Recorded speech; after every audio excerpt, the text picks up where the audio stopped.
नमस्कार। दृश्य द्रौपदी वस्त्रहरण से द्रौपदी का अपने पितामह भीष्म से प्रश्न।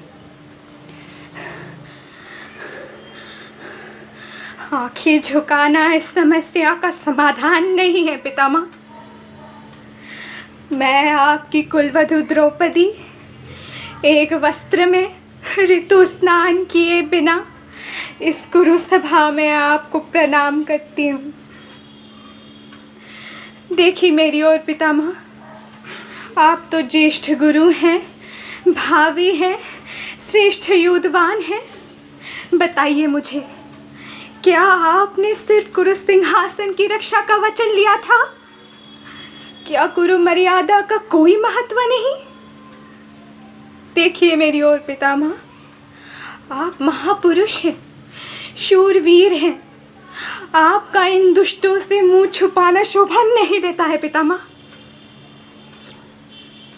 कहिए मुझसे पितामह, कहिए, देखिए मेरी ओर, किस तरीके से इस भारी सभा में मुझे यहाँ पे खींच कर लाया गया है।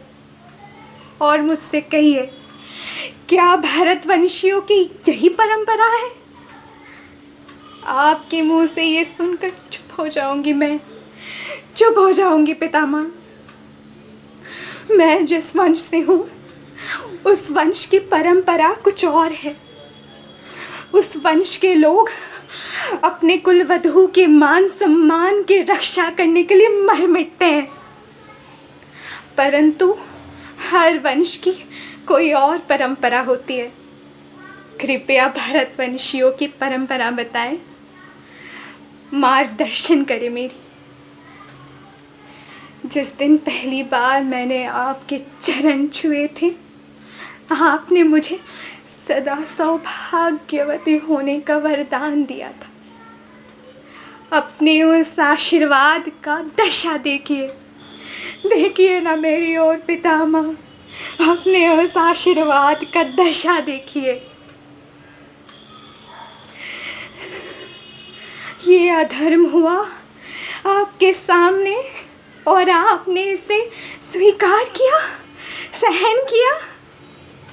तो क्या इसका अर्थ ये नहीं कि आपने भी इस अधर्म को, इस अन्याय को, इस कपट को स्वीकार किया?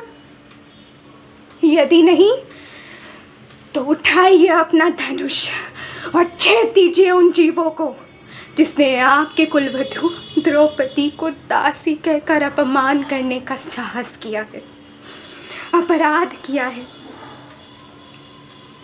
उठ जाइए पितामह, आप पाप के वृक्ष की छाया में बैठे हैं। उठ जाइए। आपको तो शास्त्रों का ज्ञान है पितामह। मुझे बताइए, जो व्यक्ति स्वयं अपने आप को जुए में हार चुका है, वो कौन होता है? वो कौन होता है किसी और की स्वतंत्रता, किसी और के मान सम्मान को दांव पे लगाने वाला? वो कौन होता है पितामह?